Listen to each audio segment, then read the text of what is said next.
And then finally, we come to the Monday Nighter. I'm on the over here, over 53. I may be simplifying, this game a little too much. I just feel like the Steelers have not recovered on defense since Shazier's injury. The Bucs can't stop the Steelers and vice versa. Fitzpatrick just first player to record back-to-back 400-yard games. On the other side of the field, Smith-Schuster and Jesse James each having 100-yard receiving games. Deshaun Jackson has looked awesome. We know Evans is awesome. And defensively, these teams are a mess. For Tampa, they got Grimes and Hargraves on injured reserve. They got rookie cornerbacks in Carlton Davis and MJ Stewart. There also looks like they'll be without safety Chris Conte. This is a tough spot. Now, the Steelers are getting Joe Hayden back. I'm on the over 53. Now there's 53.5s and 54s. Why don't we start with you, Whale Capper? What are you thinking on the Monday Nighter Steelers, Buccaneers? Oh man, this one's going to be fun. I'm going to take a very, very strong position on the Steelers. They, to me, look to be a beautiful buy low spot. Coming into this season, I had this week circled to back the Buccaneers, expecting we would see a 2-0 Steelers and an 0-2 Bucs, with the Steelers looking ahead to playing the Ravens week 4. You throw all of that out. The Steelers season has gone completely, sideways on them. They tied the Browns. They get their asses kicked by the Chiefs, and now their season's on the line against a team that they are substantially more talented than. There's all these reports floating around there about Antonio Brown, Skip Pratt, blah blah. There's all this, a perception of discord in the locker room that I think is depressing this price because people are like, oh, the Steelers are falling apart. But in past years, in these types of situations, when you have a team that's got this many talented players and their season's on the line early in the season, they go all in and they show out. And I'm expecting the Steelers to kind of remind us why we are all so surprised that Ryan Fitzpatrick is 2-0. Granted, the Steelers defense is not good. They're not going to be a good unit when you look back over the course of the season, when it's all said and done and you evaluate them. They're going to be in the bottom half of the league.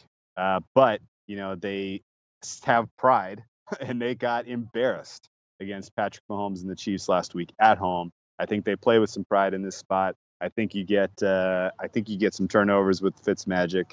I think the Tampa Bay Buccaneers defense is worse than the Steelers defense. You look at sort of the advanced analytics of what's going on with this Tampa defense. They stink.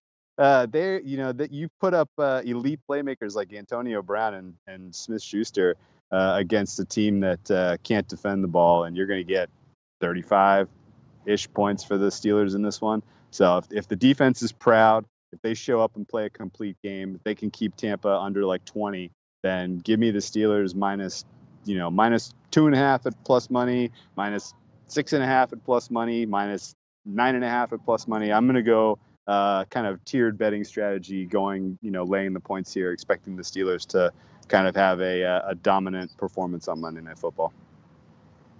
Yeah, I like the sounds of that. Donnie, what are you thinking for this Monday Nighter? Yeah, it's steal my thunder there. Look, in the NFL, teams like the Steelers don't anticipate going 0-2-1 to start the season. You know what happens to teams that are supposed to be high-priced and heading into the playoffs and winning their division? People like Mike Tomlin get fired as the head football coach.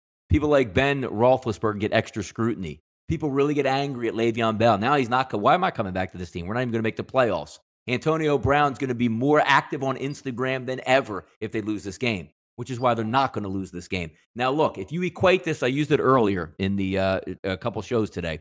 Let's just say you're the Tampa Bay Bucs right now. You're headed down to Atlantic City. You got $100 in your pocket. You go to the craps table and you play for 15 minutes, and now you're up $550 on the craps table. Most people say, you know what? I'm going to take my $100 that I started with. I'm going to slide it to the left on my chip rack, and I'm going to go all in. I'm just going to have some fun out here. I got $450. I'm going to try to turn into $1 million on this table, and we're going to have fun. And you know what happens to that guy? He walks away with his $100 still on the table, and he goes to another table and then blows the $100, and he's out $100 as he goes home. That's what this game is right here. Love Tampa Bay last week. Why? Talking about with the Philadelphia Eagles, you couldn't expose that secondary. Juju Smith-Schuster, Antonio Brown, and Ben Roethlisberger will bomb away on the secondary. Fitzmagic, fantastic. They'll have fun in this game. They'll put up points, but they're losing this game. Teams that need this game win it, not free-rolling, Conor McGregor on the microphone, sunglasses out here playing with your $100 in Atlantic City. You're going to get beat in this game. Steelers are going to win because they have to win this football game, or else the team detonates on impact once that plane gets home to Pittsburgh. Pittsburgh Steelers for me in this game, no doubt about it. Ooh, Donnie, that was the highlight. That was the best breakdown of the show, maybe of the history of this Audible show, Donnie. That was was some beautiful work. It is truly an honor to get to hang with you guys on Fridays, man. What a treat! And thank you to all of the great cappers in our chat, giving us great insights, letting us know who they're on, leading us into great spots. So it truly, thank you guys from the bottom of my heart. Hey guys, thanks for tuning in to our channel. Now, we've put a lot of work into producing all these free videos, so please help us out and keep all our content free for you forever by simply liking, sharing, commenting, and subscribing. Now, not to mention, a visit to our industry-leading website will warm the hearts of all our SBR employees, especially myself. Now, the links are over there to the left, so do check those out. Thanks for watching.